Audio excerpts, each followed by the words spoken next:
And let me drop on down. In verse 26, it says, "Be ye angry, and sin not. Let not the sun go down upon your wrath, neither give place to the devil."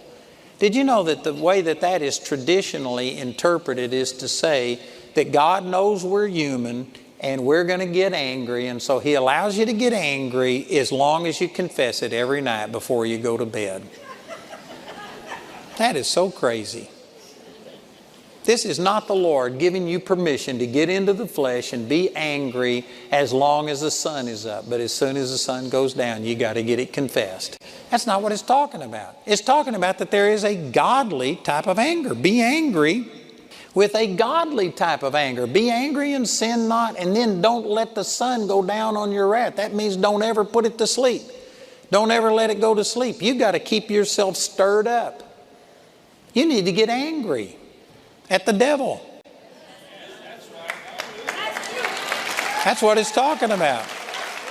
And then in verse 27, if you don't do that, it says, neither give place to the devil. You're giving place to the devil by your complacency.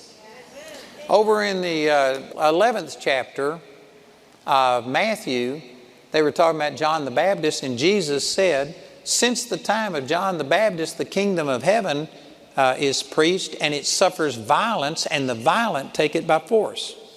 That used to bother me for a while, but what this is talking about is you got to get this attitude that Jesus purchased this for me, and there aren't enough demons in hell to steal from me what God has already given me.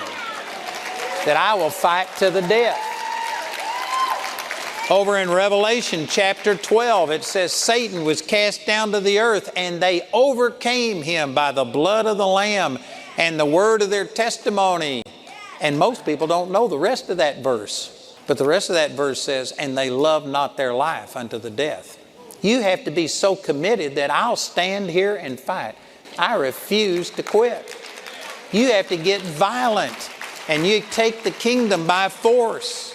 And if you don't do that, you're giving place to the devil. Our complacency is one of the reasons that Satan overcomes us, is because we have to resist the devil. James 4:7 says, submit yourselves therefore unto God. Resist the devil, and he will flee from you. And the word resist means to actively fight against. Saying, oh God, please get the devil off my life. It's not resisting the devil.